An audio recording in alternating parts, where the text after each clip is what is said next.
Olá, vamos conhecer agora o método de ordenação por tabelas de espalhamento, ou tabelas hash, também chamado de método de ordenação por transformação de chaves.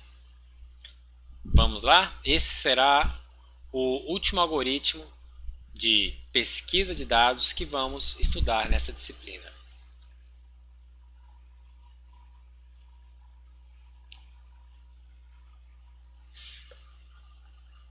Bom, qual que é a ideia da pesquisa por tabela hash, utilizando tabelas hash? A ideia de pesquisa por tabela hash é a seguinte maneira. Vamos considerar o seguinte princípio. Você tem uma chave. Essa chave vai passar por uma função hash.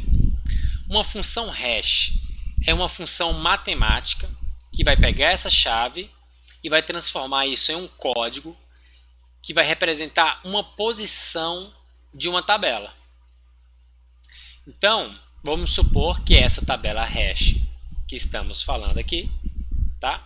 Ela tem 16 posições, vai da posição 0 até a posição 15. Então, essa função hash, ela tem que gerar um código que vai ser da posição 0 até a posição 15. Então, para este exemplo, para a chave John Smith, foi gerado o código hash 2. E aí, a chave John Smith, o seu objeto, sua estrutura de dados, será armazenada aqui na posição 2 dessa tabela. Para a chave Lisa Smith, essa função hash hipotética gerou o código 1. Então, Lisa vai ser armazenada na posição 1 da tabela. Bom, para a chave SumDo, a função hash gerou a posição 4. E para Sandra D, foi gerada o código hash 2. O que a gente percebe aqui? Nós temos chaves diferentes que gerou o mesmo código hash. Isso é o que nós chamamos de colisão. Okay? E aí nós vamos estudar isso. Pois bem, mais para frente nós vamos ver sobre essas colisões. O que é importante perceber agora é o seguinte, é a eficiência e a utilidade de uso de tabela hash para nós utilizarmos essa técnica para pesquisa de dados. Então, por exemplo, se eu quero encontrar Lisa Smith, eu vou pegar Lisa Smith, vou jogar numa função hash e já vai me dar a posição exata. Então, me dá o acesso direto de onde estão os dados de Lisa Smith. Então, veja que é um acesso direto. Eu pego essa chave, transformo ela e já vou diretamente naquela posição da tabela em que estão armazenados os dados de um elemento. Nenhum outro método é assim. Se você vai usar pesquisa sequencial, você tem que percorrer o vetor até encontrar esse dado. Se você vai usar pesquisa binária, você tem que ir percorrendo, né, dividindo o vetor ao meio até encontrar a posição, o elemento desejado. Se é uma árvore de pesquisa, você tem que ir percorrendo a árvore até você encontrar o elemento que deseja. Aqui, com o uso de hash, o acesso é direto. Você transformou a chave e acessou diretamente. A não ser nos casos em que houver colisão, como este exemplo de John Smith e Sandra D, que gerou o mesmo código hash, e vamos tratar disso nos próximos slides. Então, para ficar claro, o uso de tabela hash para pesquisar dados tem simplesmente duas etapas. Primeiro, você tem que ter uma função de transformação ou uma função hash e você tem que ter algum método para o tratamento de colisões. Vamos começar verificando quais são as propriedades de uma função hash ideal. Uma função hash, ela deve ser simples de ser computada e ter um custo computacional barato. Bom, mas ela tem que ser também eficiente. Cada chave de uma função, cada chave de saída, ou seja, cada chave cada código hash gerado deve ter 1 sobre m chance de ser produzida, onde m é o tamanho da tabela hash. Qual que é a ideia? O próprio nome dado ao uso de tabela hash já indica isso. Tabela de espalhamento. A ideia é você espalhar os dados ao longo de uma tabela. Então, a função hash ela tem que ser capaz de espalhar bem esses dados, essas chaves ao longo dessa tabela. Se ele fica concentrando sempre no mesmo lugar ou na mesma região, isso vai gerando mais colisões. Então, ela não é uma boa função hash. A função hash ideal, ela tem que conseguir pulverizar esses dados, essas chaves, para ficar bem espalhado. Então, por isso que nós falamos que tem que ter essa probabilidade 1 sobre m. Cada posição de uma tabela hash tem que ter a mesma chance de ser gerada. Senão você vai ter problemas sérios de perda de eficiência de um algoritmo usando tabela hash, se você tiver uma função que gera sempre a mesma posição, dando problema de colisão. Bom, nós vamos ver aqui 2 métodos para função hash. 2 métodos clássicos, que é o método da divisão e o método da multiplicação. Lembrando, pessoal, uma função hash pode ser qualquer função matemática. Então, existem diversas soluções. Tem que ser barato e tem que ser eficiente no processo de espalhar os dados. Os 2 exemplos que eu vou apresentar para vocês, que é o método da divisão e da multiplicação, eles são muito eficientes para fazer isso e são bem simples, tá? Então, qual que é a ideia do método da divisão? Você tem uma função hash, que está sendo denotada aí pela h, recebe uma chave k, e o que o método da divisão faz? Você pega a chave k e pega o resto da divisão por m. M, no caso, é o tamanho da tabela hash. Bom,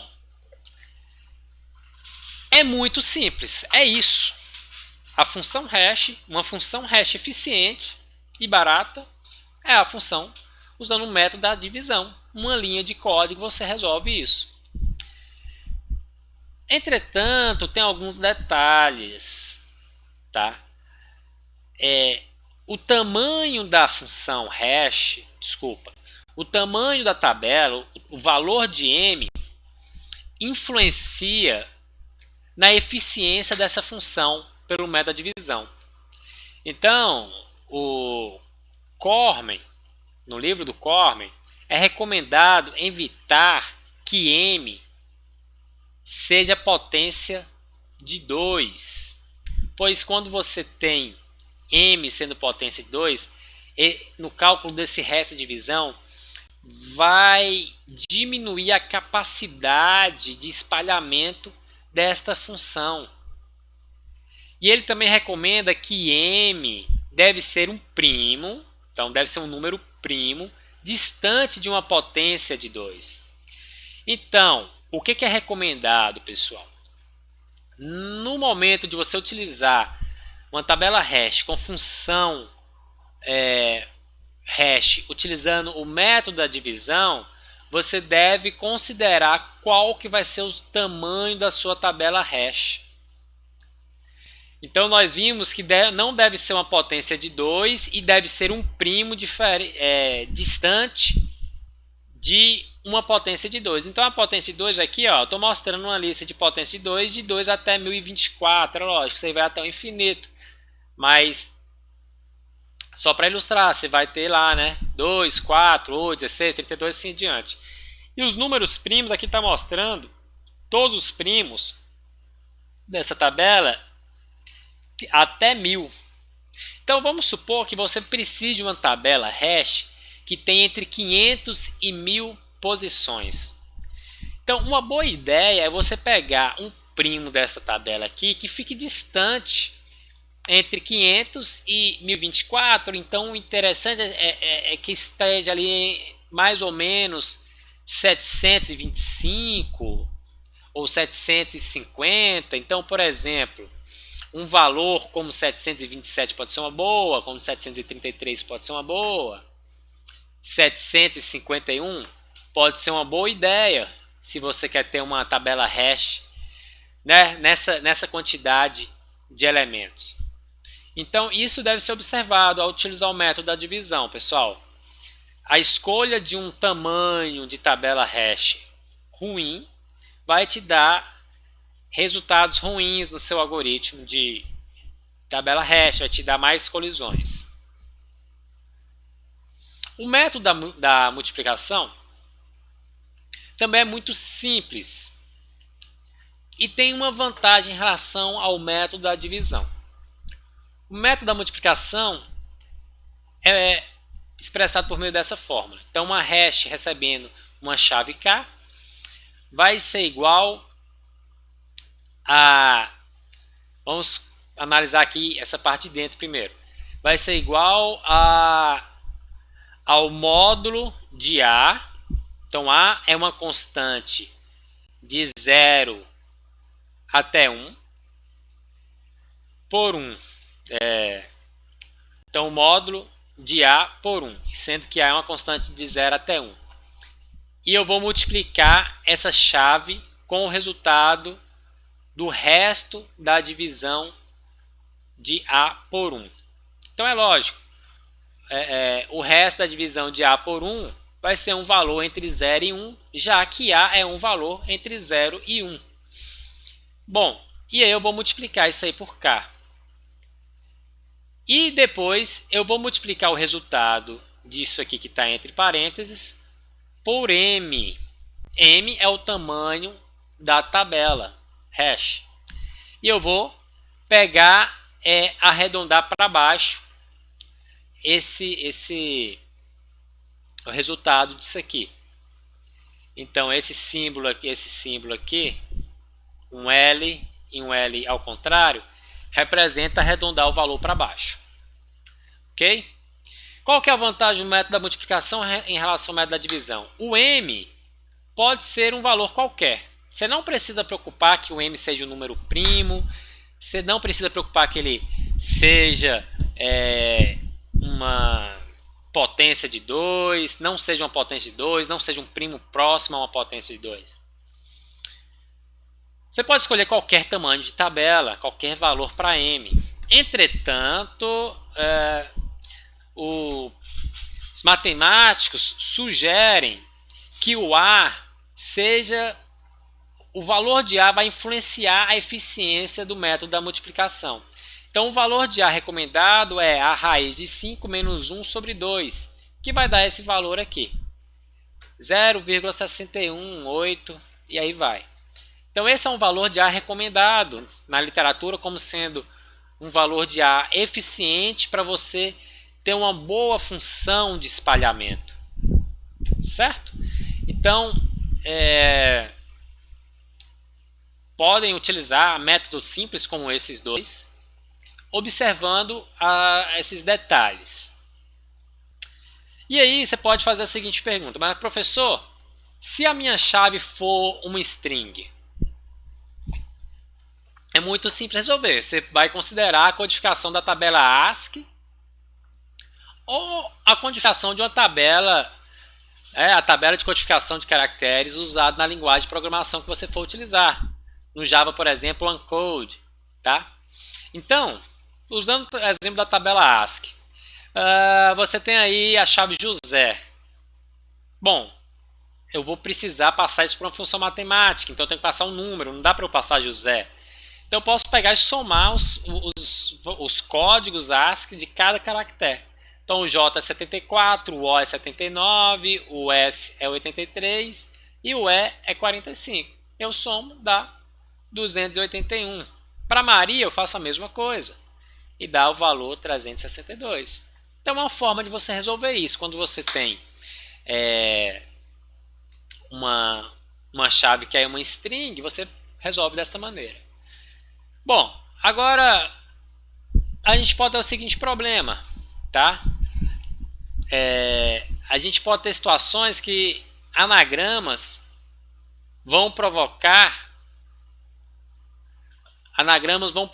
conflito, porque qual que é o conceito de anagrama? São palavras ou frases diferentes, mas que possuem os mesmos caracteres, então daria o mesmo resultado, certo? Então a recomendação é você multiplicar a posição do caractere para evitar a colisão. Então, por exemplo, eu tenho aqui José Maria. Provavelmente vocês devem conhecer alguém que chama José Maria. E também vocês podem ser que conheçam alguma mulher que chama Maria José. São anagramas, tá? Se a gente usar esse primeiro método aqui, simplesmente vai dar o mesmo valor e vai dar um conflito na sua tabela hash. Então, para você ter um maior cuidado nisso, você pode multiplicar. Então, o J está na primeira posição, o J vale 74, então eu multiplico por 1. O O está na segunda posição, então eu multiplico por 2 o 79. O E vale 83 e está na terceira posição. Desculpa, o S. O S vale 83 e está na terceira posição. Aí eu faço isso, assim. Faço para todas as posições. E aí vocês vão ver que José Maria dá esse valor 3.179 e Maria José vai dar um valor diferente, 3.136. Então, uma forma de você ter essa conversão de string para um inteiro é usando aí as posições multiplicando, ok? Bom, agora para tratamento de colisão, o método mais simples e mais amplamente utilizado é por meio de listas encadeadas. Então, qual que é a ideia? É que a sua tabela hash ela tenha N listas encadeadas. Uma lista encadeada para cada posição da sua tabela hash. E aí, para cada posição da sua tabela hash, você vai ter uma estrutura de dados de lista encadeada que vai permitir você resolver o problema de conflito. Então, por exemplo, vamos considerar que a letra U é a chave e aí na tabela, na função hash, retornou que vai ser posicionado na posição 0. Então aqui é uma lista encadeada que tem apenas um elemento. O U, mesma coisa para o A, que é a função hash hipotética, retornou o código 1. Agora, quando você tem essa situação aqui, o P e I retornaram a mesmo código hash, com valor 2, certo? Então, o que é feito?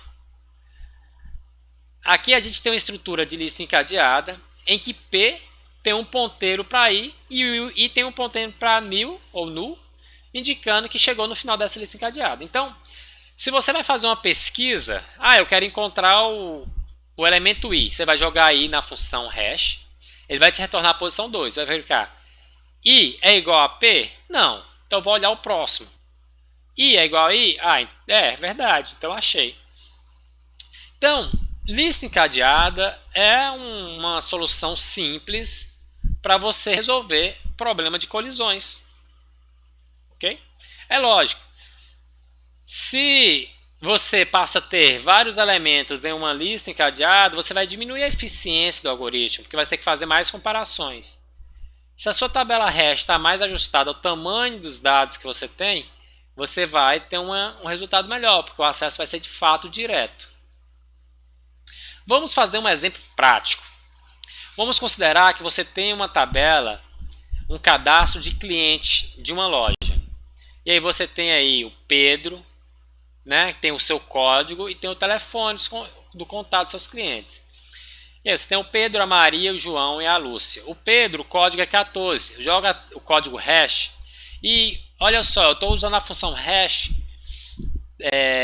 do tipo divisão. Então eu estou dividindo a chave pelo tamanho da minha tabela hash. No meu exemplo aqui, uma tabela hash tem tamanho 7. Então a tabela hash vai retornar 0. Né? O resto da divisão de 14 por 7 dá 0.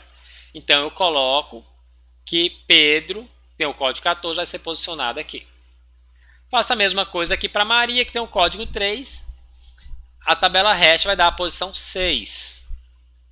O João, que tem o código 73, a tabela hash vai dar a posição 3. Perdão. Da posição 3.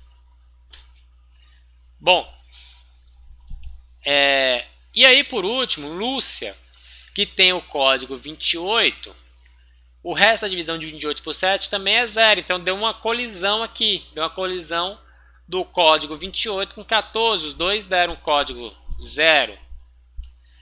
Bom, então o que acontece aqui? Aqui vai ter um ponteiro para o elemento 28, e aí depois tem um ponteiro para null. As outras posições, tudo aqui, não tem nenhum outro elemento na lista encadeada. Então, vamos supor, agora eu quero recuperar o João. O que eu vou fazer? Eu simplesmente vou aplicar a função hash para 73 e já vai me dar a posição onde é que o João está. Então, a função hash ela é muito eficiente por conta disso, tá?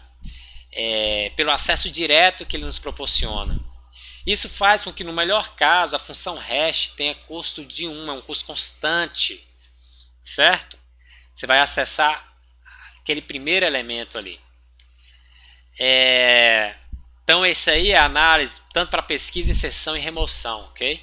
Para uma tabela hash. No pior caso, você vai ter um custo de O de N. Mas o pior caso somente vai acontecer quando você tem uma função hash ruim, que vai estar viciando o resultado para a mesma posição da sua tabela hash. Ou então, em situação, o pior caso, em que você estiver sofrendo algum ataque ou um azar, em que todo código inserido gera a mesma posição. Então, é somente a situação em que vai acontecer o pior caso. O caso médio, segundo o Ziviani, é da ordem de 1 mais n sobre m. Qual que é a ideia? N é o número de elementos que tem na tabela, né? E m é o tamanho da tabela. Então o Ziviani ele mostra que o custo de uma tabela hash, de uma pesquisa, ou inserção, ou remoção em uma tabela hash, está associado ao tamanho da tabela e à quantidade de dados que você já tem inserido nessa tabela e na sua lista encadeada, né? Nas suas listas encadeadas. Então ele mostra a proporção aí de n sobre m. O CORM ele expande essa função, né? Essa análise do comportamento assintótico que Ziviani apresenta, e ele chega à conclusão que, no caso médio, o custo de uma função de uma pesquisa em tabela hash, ou inserção ou remoção, é da ordem de 1. Dado que essa divisão aqui, ela vai ter alguma proporcionalidade que seria uma constante. Então, o comportamento assintótico, no caso médio, é de uma constante. Você vai estar sempre fazendo um número previsível e constante de comparações. Mas é lógico, se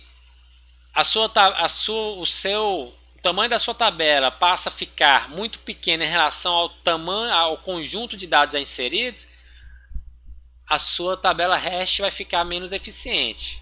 Enquanto n está num tamanho mais proporcional em relação a m, ela será mais eficiente. Mas a gente pode concluir que é um método mais rápido para pesquisar dados que nós temos na literatura. Método conhecido é o uso de hash.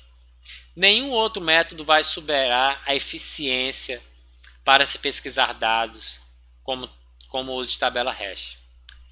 Árvore rubro-negra, árvore de pesquisa binária, não é mais eficiente que códigos hash, tabela hash para pesquisar dados. Existem outros tópicos importantes sobre hash que nós não vamos abordar aqui na disciplina, mas é importante vocês terem conhecimento. Existe o conceito de hash universal, que é uma estratégia para evitar o pior caso. Hash universal, você vai trabalhar com mais de uma função hash, com funções hash diferentes na mesma implementação.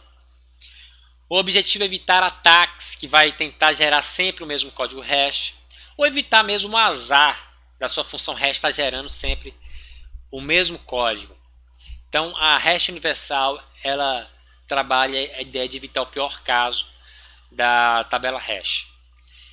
Existe o conceito também de endereçamento aberto, que é a ideia de um tratamento de colisão para quando você tem uma tabela hash que você tem a garantia que é maior que o conjunto de dados que você vai inserir. Então você pode usar uma estratégia de endereçamento aberto, existem algumas técnicas nesse sentido.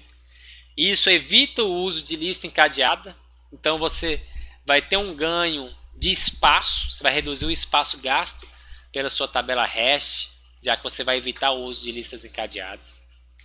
Um outro tópico é o hashing perfeito.